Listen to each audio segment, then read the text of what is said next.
Hello everyone, and welcome to this week's MISys Tips and Tricks video. This week we're going to talk about the assembly lead and units per lead fields that can be found in our bill of materials and how these settings can affect the way we create manufacturing orders using different methods such as processing sales orders or using the MRP module. Let's first look what these fields are. In our bill of materials, if we open any item, we will see that there is an assembly lead and a units per lead field. Assembly lead is described by MISys as the number of days required to complete the assembly of the parent item. So this field has its unit of measure as days, and it tells us how many days we need to complete an item. Well, you might think, isn't it always one? And that's not necessarily true.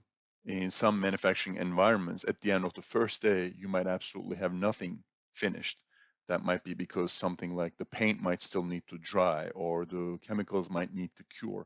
So you may need additional days. The process might take longer than a day. So then you would enter 2 or 3 days. That is the amount of days when you start finishing at least one of the products. And at the end of that given time period, you might get more than one. In this case, I am telling the system that my assembly lead is 1. On the same day that I start the manufacturing order, I can actually build 10 items, units per lead. And the unit of measure for this is the same as the unit of measure for the item that we're looking at SPOM for. So in one day, I can build 10. What does that mean? If I have a manufacturing order for 15, that means I'm not going to be able to finish it in one day. It's going to move on to the second day. And that day, I would be able to finish 15.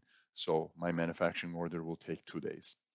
So how is this information used in MISys when we are creating manufacturing orders? Let's take a look at first processing sales orders under the production menu. We can pull our sales orders from our accounting system. In this case, I am connected to QuickBooks. And I have 2 sales orders that pop up. Both of them is for the same item that we just looked at the bill of material for, which is FG 2001. The first one is a quantity of 30 with a ship date of September 15. And the second order is, again, the same item, FG 2001, with a quantity of 40 with a ship date of 9/29. If I select a line, identify a location, and hit create manufacturing order, MISys will create a manufacturing order, populating it with the details of the sales order, and then ask me to select a revision. In this case, I have only one revision. I select that, and you notice item is here, customer, sales order number, ship date, everything populates. And this ship date that came from the sales order ship date is the completion date of the manufacturing order. Now, because the quantity is 30, MISys knows that it's going to need 3 days to be able to complete this manufacturing order, 10 a day, for a total of 3 days. So it subtracts that as well as any non-work days, in my case, the weekends, and says you need to start this manufacturing order on 9/10. Very simple, single manufacturing order for the full quantity, and the assembly leads and units per lead fields in a bill of material are used to calculate the start date by subtracting the required number of days from the completion date, which is the sales order ship date. So this is one way that MISys uses that information. I don't have to save this. I'm going to close this.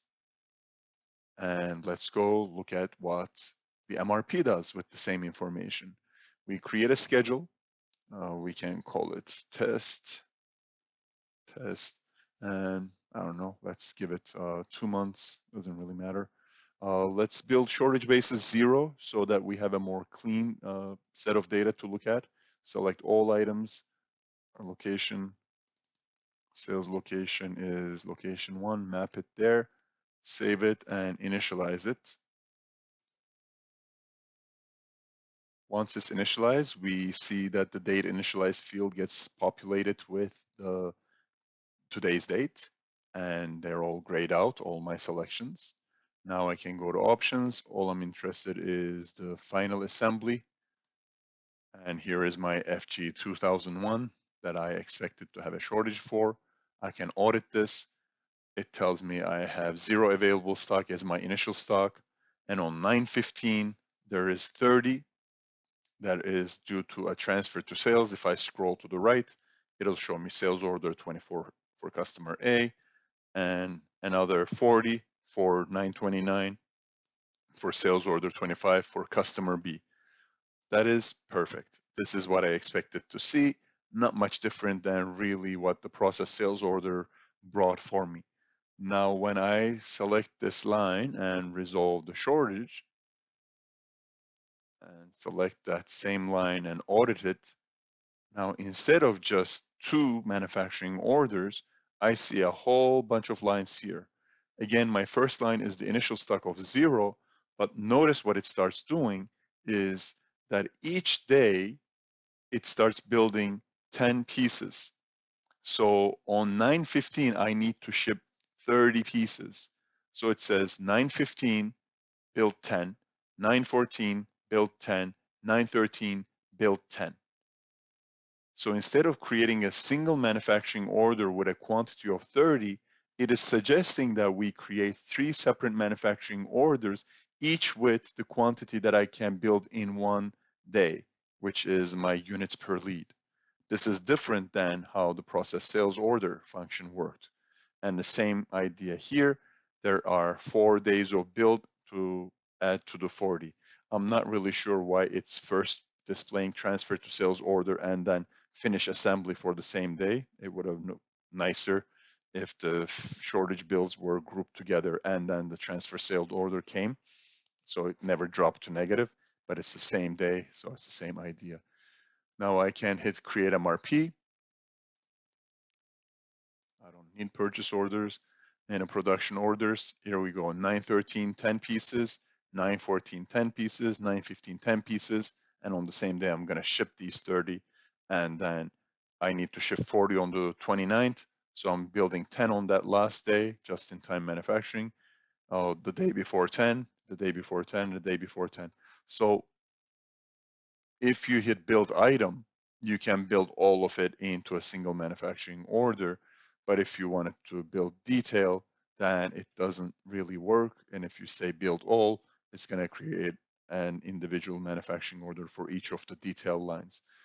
One little trick, though it's not necessarily the most efficient, you can use an advanced filter and say required date is maybe say smaller or equal to 9/15 in this case, because that's my ship date. And I can add that, and it shows me these 3. And at least if the build item worked with this filter, it would have helped. But you will notice that when I say build item and create a new order, it still shows 70, the full quantity, as the order quantity as required, instead of just looking at what is filtered out and displaying that. So here I can enter manually the 30. What it's going to do is that order date is going to be 9/13. So let's create this. Here is MO 1126. If I drill into it, 9/13, and that's the completion date, right? Because it was the earliest date here. And then 9/10. So this is also not how I want to do it. I can say, no, no, no, I don't want it for the 13th. I actually want this, what was my day? 9/15, right? 9/15. And then let's set this. Now it goes to 9/10 because 9/15 is here. It uses 3 days, skips the weekends, and comes around to be that. So I can change that manufacturing order that way. Not the most practical application, but at least when that manufacturing order is saved, only the 40 remain. And I can say build item, but notice again, in these situations, it always takes the earliest date as the required due date. So I can say build item here, and it'll create a manufacturing order with that. Or I can say build detail here for the last day, okay, and hit new order. and it's going to take order date as 9/29 and required date as 9/29. Switch to manufacturing order, cheat the system and enter 40 here. It's practically doing the same thing in a different way. I got 40 boxes due 9/29 and start date is 9/23. Well, I hope this helps you use MISys more effectively, and we will see you at the next video.